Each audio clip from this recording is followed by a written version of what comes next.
Are you looking for the best graphics cards? In this video we will look at some of the 7 best graphics cards on the market. Before we get started with our video, we have included links in the description.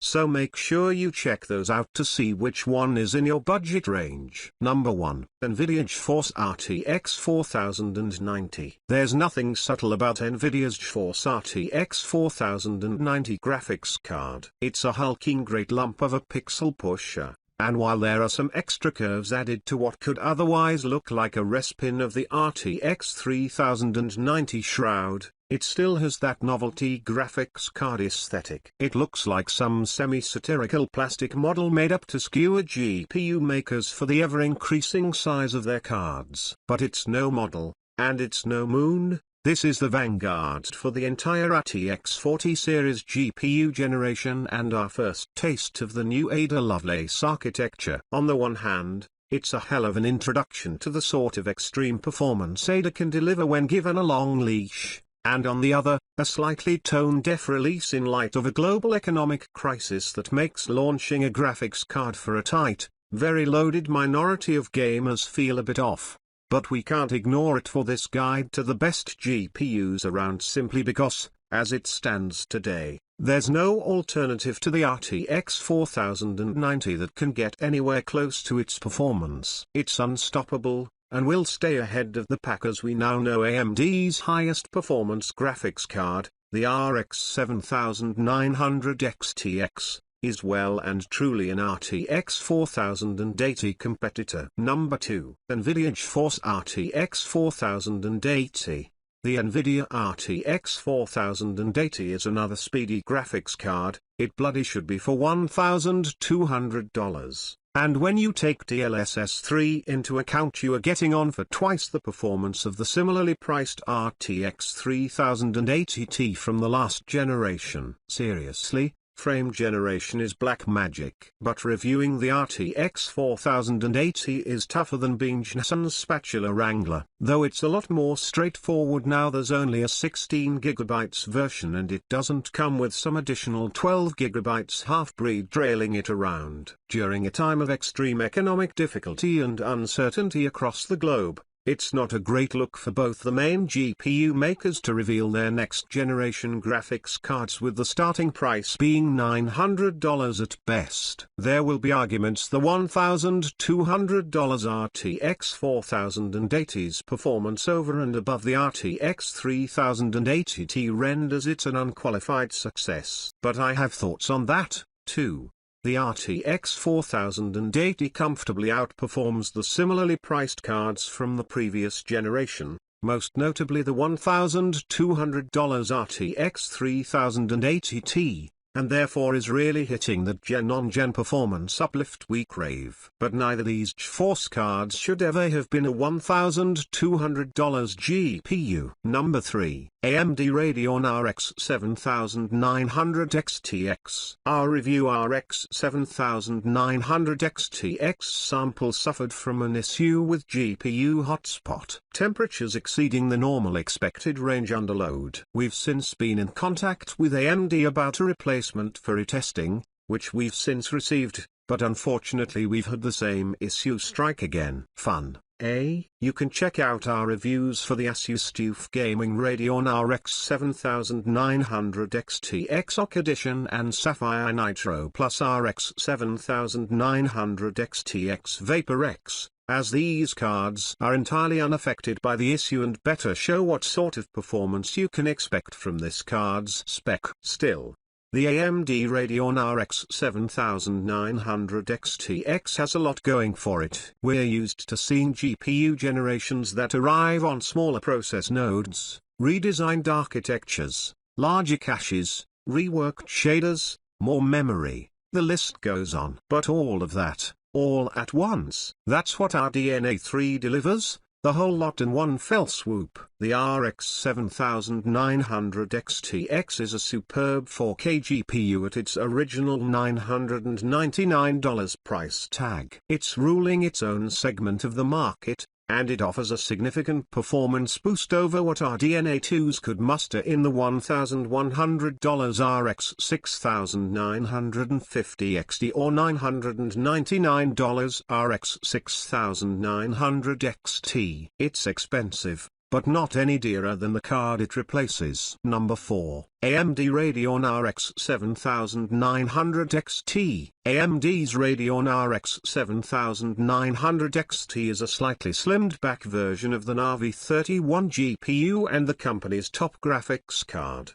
the RX 7900 XTX, starting at $899, now dropping below $800. It's therefore offering a slightly cheaper way into the RDNA 3 generation. You could also be forgiven for thinking it's not that much cheaper than the best. The RX 7900 XTX is priced tantalizingly close at $999. So why would you pick up the cheaper chip of the two? That's a good question, and I'm not sure I have a good answer apart from price. The RX 7900 XT outperforms AMD's previous top card, the RX 6950 XT, in every benchmark I tested and by a good margin, too. Considering the RX 6950 XT launched at over $1,000, and now sits around $800, maybe less, that's a point of pride for the RX 7900 XT. Overall, I'd say there are a few things the RX 7900 XT does well. For starters, it appears to be a good upgrade on even the RX 6950 XT, and considering the price difference between the two at launch, that's a good sign of AMD's progression with the RDNA 3 architecture. The reference cooler on this also seems pretty capable for the price, with temperatures running relatively cool considering its performance. Number 5. Nvidia GeForce RTX 4070 Ti.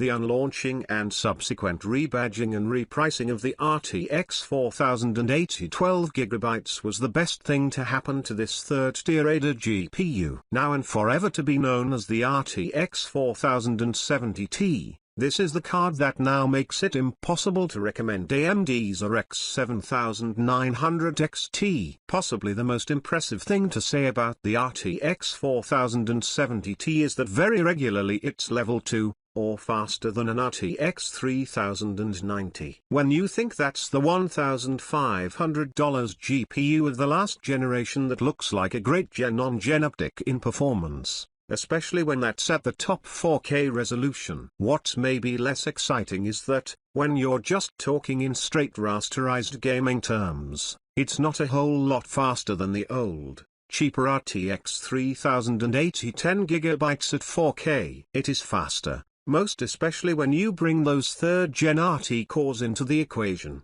but it's clear the higher clocks and heftier L2 cache is having to work hard to give it the lead in raw frame rate terms over the older Ampere card. Where it looks far more positive is up against the new AMD RDNA 3 cards, the RX 7900 XTX and RX 7900 XT. It is generally slower than the top Radeon GPU, but against the still more expensive RX 7900 XT, the RTX 4070 Ti regularly posts higher 4K performance. Number 6. Nvidia GeForce RTX 4070.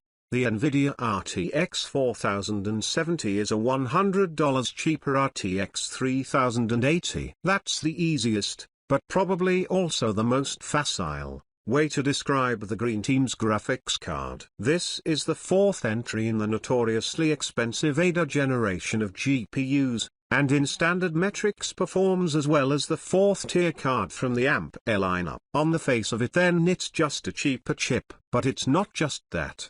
The RTX 4070, this smart new Nvidia card, is an RTX 3080 with benefits. This is the first of the ADA graphics cards to utilize the same GPU as the previous release, just with a little of the good stuff cut back to create a more affordable offering. And that also means Nvidia is able to do something useful with any chip that fails to make the grade as an RTX 4070 Ti. which otherwise uses the full AD104 die, or a mobile RTX 4080. Though the RTX 4070 is cheaper than an RTX 3080, with its $599 sticker price, Nvidia is once more raising the cost of seemingly equivalent classes of card.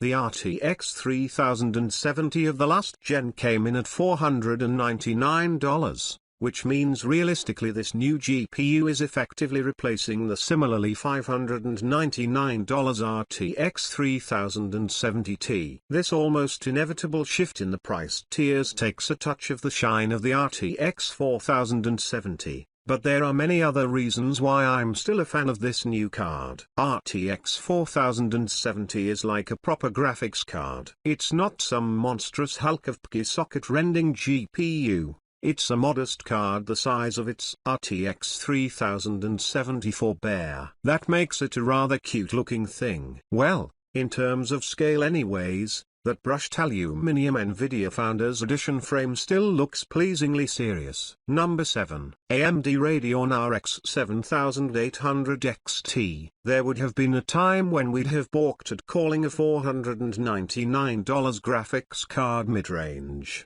But that's the world of PC gaming nowadays. If you're prepared to drop that sort of cash on a graphical upgrade for your PC, at least you can on the RX 7800 XT knowing it's going to net you great performance in non-ray-traced games. At least. How much value do you put on ray tracing as a PC gamer? That's got to be the question at the forefront of your mind if you're considering dropping $500 on an AMD Radeon RX 7800 XT. Because if you are 100% sold on ray tracing, you probably need to consider whether you're actually willing to pay another $100 for the privilege of extra RT performance and drop the cash on the RTX 4070 instead. If, however, you're convinced rasterized performance is the only GPU metric worth a damn in this topsy-turvy world of PC gaming, then the RX 7800 XT is probably the best upper mid-range graphics card you can buy today. As you'd expect,